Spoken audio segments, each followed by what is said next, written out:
finally, item 10D, approve a letter of support for Assembly Bill 2502, local inclusionary housing policies, introduced by Assembly Member Kevin Mullen. Thank you, Mr. Mayor, members of the council. As you doubtless recall, the City Council spent a couple of hours at your last council meeting discussing the affordability issues in housing within our region and within our community. A local inclusionary housing policy is one of the key strategies that this city and many others in the peninsula and elsewhere have utilized to address the affordability crisis. In total, nearly 170 cities, roughly a third of the cities in the state of California, have such policies in place.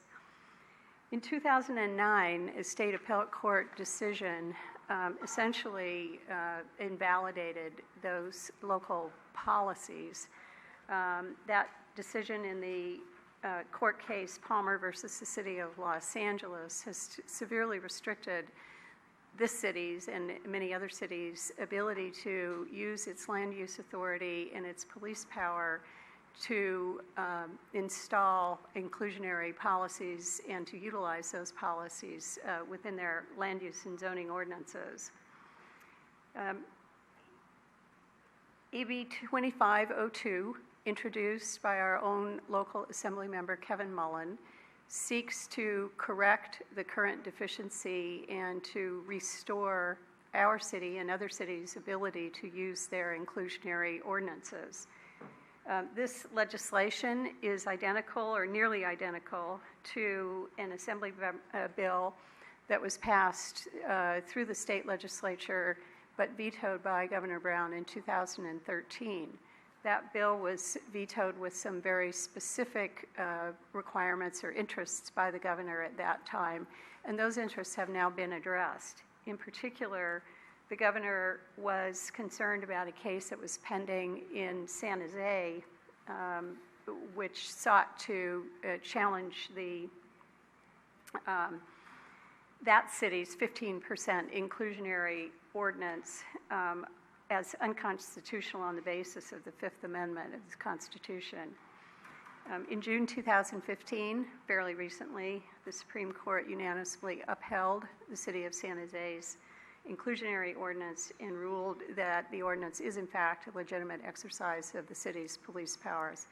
I tell you that because it suggests that although similar legislation was previously vetoed, that we are hopeful and it is possible and likely that this legislation will be successful.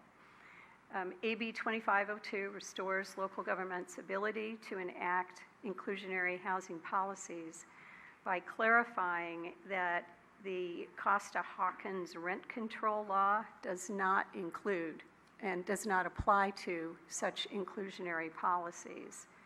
This bill would amend the state's planning and zoning law to indicate that inclusionary zoning is an allowable police power.